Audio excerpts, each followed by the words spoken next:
बिना चाउल बिना बिरी बिना दही रे आज बनैबा पूरा तुला परी नरम इडली। घंटा घंटा बिरी चाउल बतुरैबार टेंशन नाही।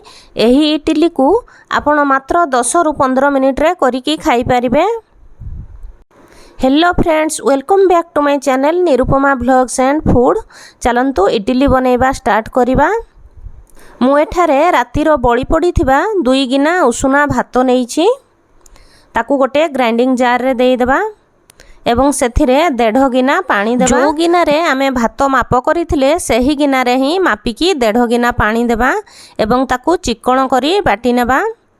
आवश्यक हेले ग्राइंडिंग कला बेले आउ अल्प पानी देई परिबे। देखंतु मु एठी चिकण करी ग्राइंडिंग करनी आछि। गोटे पात्र को बाहर करनेबा।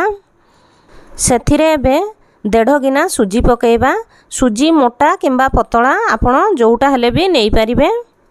स्वाद अनुसार लुण पकेइबा एवं भल भाबरे मिक्स कर देबा। जो गिना रे आमे भात पानी मापिकी नेइथिले सेही गिना रे ही सुजी 1.5 गिना मापिकी नेबा।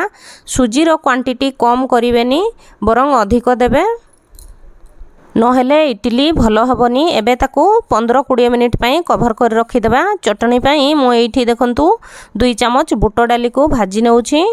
डाली हल्का भाजी हे गलानी ताकू बाहर कर देबा। बादाम 2 चम्मच नेइछि ताकू मध्य टिके भाजी नेबा। बादाम भाजी हे गलानी ताकू बाहर करी किछि समय ठंडा हवा पई छाडी देबा। एपटे देखंतु सुजी भल भाबरे फुली जाइछि। गोटे इनो पाउच नेबा।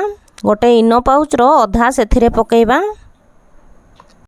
अधा चम्मच इनो पाउडर पकेइबा। 2-3 चम्मच पानी देई भल भाबरे मिक्स कर देबा।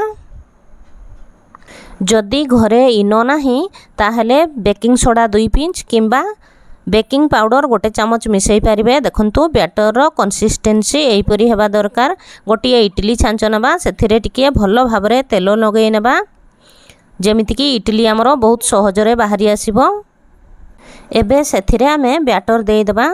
बैटर पूरा फुल करिबेनी, टिके स्पेस छाडिथिबे काहे कि ना इडली फुली की आ टिके ता साइज बड़ो होई जिवो।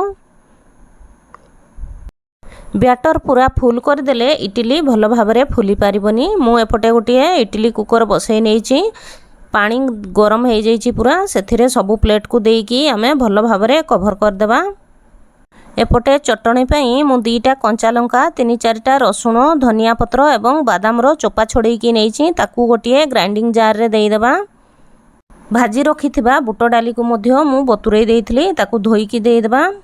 2 चम्मच नड़िया कोरा पकेइबा। स्वाद अनुसार लुण पकेइबा। अल्प पानी देई ताकू दरदरा ग्राइंडिंग करनेबा। चटनी रे टिके छुंक देई देबा। सेथि पई मु गोटिए तड़का पैन गरम कर नेइछि। तेल गरम हे गला परे सोरिषो सुखिला लंका भृसंग पत्र पकेइबा। टिके सब भाजी हे गला परे ताकू आनी की चटनी ऊपर देई देबा एवं भल भाबरे मिक्स कर देबा। एपटे देखंतु हमरो इडली हे गलानी। हाई फ्लेम रे 5 रु 7 मिनिट भितरे हमरो इडली हे गलानी। गैस बंद कर नेछि मु। सबु इडली प्लेट को बाहर करनेबा एवं किछि समय ठंडा हवा पई छाड़ देबा। देखंतु एठी हमरो इडली ठंडा हे गलानी। केते सहज रे बाहरी आसुछि। एही बळका भातर इडली बिरी चाउल इडली ठारू खाइबा को अधिक टेस्टी लागि थाए। देखंतु एठी हमरो इडली आउ चटनी रेडी हे जाइछि। चलंतु सर्व करनेबा।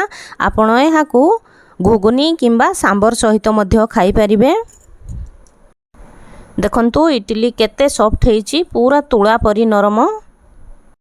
भिडियोटी जदि टिके भी भल लगी थाए ताहले गोटे लाइक शेयर एवं कमेंट करंतु। आ जो माने आज मो चैनल रे नुआ अछंती प्लीज चैनल को सब्सक्राइब कर दियंतु एवं बेल आइकन को प्रेस कर दियंतु और ऑल ऑप्शन टी को क्लिक कर दियंतु, जहा फल रे मोर नुआ नुआ वीडियो रो नोटिफिकेशन खूब शीघ्र आपण मानक पाखरे पहुंची पारिबो।